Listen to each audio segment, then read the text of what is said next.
An 8-year-old Islay single malt Scotch whiskey. Is it too young? Let's find out.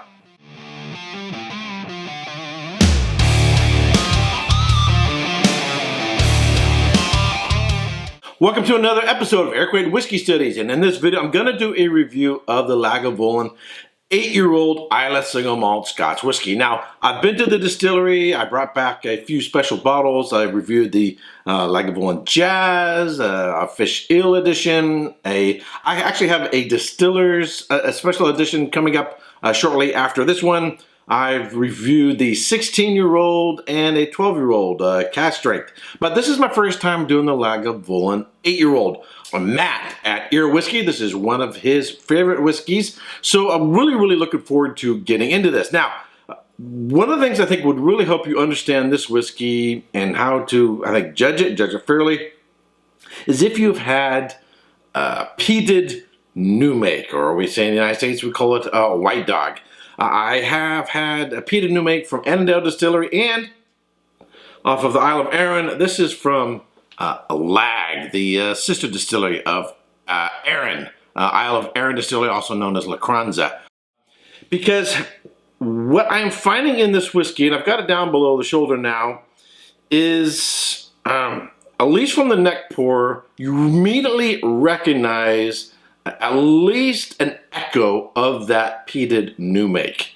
So the question I want to really get into in this video is this too young? But before I do, here are my notes on this whiskey. Lagavulin 8-year-old Islay single malt Scotch whiskey was aged mostly in ex-bourbon casks, aged for a minimum of 8 years. It is bottled at 48% alcohol by volume. It is non-chill filtered and has no added coloring, and sells for anywhere between $45 and $65 here in the United States.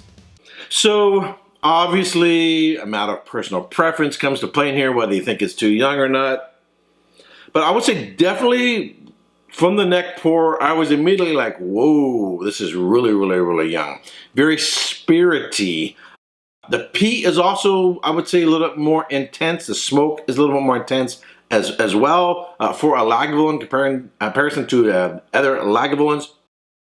But it was really that sort of green note coming from the new make, sort of perceived as fresh green apple.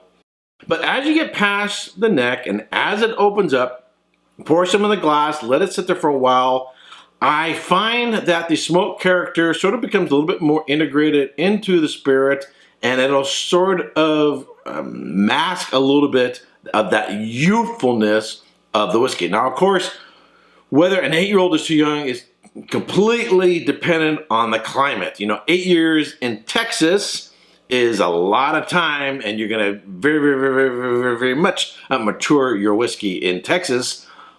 On Islay and Scotland in general, that's not a lot of time, right? So age is relative to climate. But I find even once you get past the neck, the green apple remains there, but I start getting some really nice honey notes. I start getting tropical notes, maybe a little bit of pineapple, definitely some pear.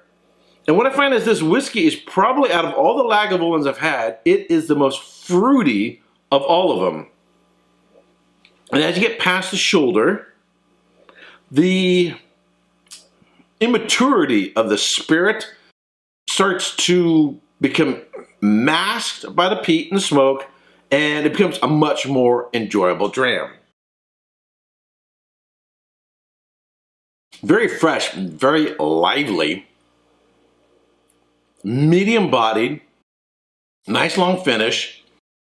The peat character comes across as sort of a milk chocolate, a little bit of lighter caramels, but it's really fruity. Pineapple, apple, pear, maybe a little bit of Meyer lemon.